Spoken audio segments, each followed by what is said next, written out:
Maintenant, dans cette vidéo, je vais vous montrer comment calculer des points pour notre jeu. Ce qu'on va faire, c'est qu'à chaque seconde, on va regarder le nombre de balles qui sont en jeu et on va additionner ça à notre nombre de points. Donc, quand on va commencer, après la première seconde, on va peut-être avoir 9 balles ou 8 balles.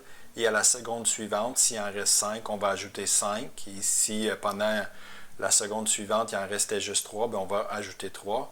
Donc, le compteur ici va être le cumul de ces points-là. Donc, je vous montre comment ça fonctionne. Donc, ici, à chaque seconde, le compteur va compter le nombre de balles qui sont encore en jeu et il va ajouter ça à mon nombre de points. Donc, présentement, je semble avoir à peu près 5 balles en jeu. Donc, à chaque seconde, le compteur monte de 5. Donc, voilà. Pour faire ça, ben, ce qu'on fait, c'est que ça nous prend, comme d'habitude, une variable que j'ai tout simplement appelée point. Okay. J'ai mis ça à la ligne 158, on aurait pu le mettre ailleurs, là, mais je l'ai mis après la fonction animée. Donc, point, au départ de notre jeu, ben, on en a 0. Et ce qu'on a décidé, c'était à chaque 1000 millisecondes, c'est-à-dire à chaque seconde, on va utiliser la méthode setInterval pour exécuter la petite fonction que j'ai définie en place ici.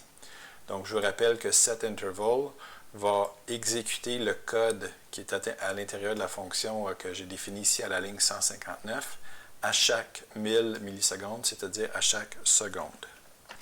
Qu'est-ce que cette petite fonction-là fait?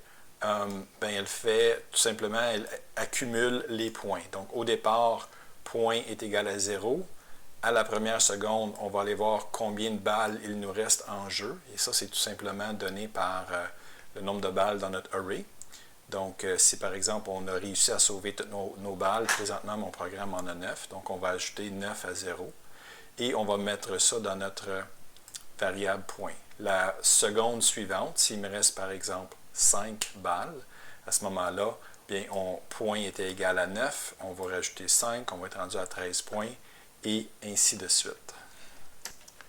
Puis, donc une fois qu'on a défini notre espace mémoire pour garder les points, une fois qu'on a défini ici le moment où cette variable-là va augmenter et comment la variable va augmenter, il nous suffit maintenant tout simplement à aller afficher le résultat à l'écran.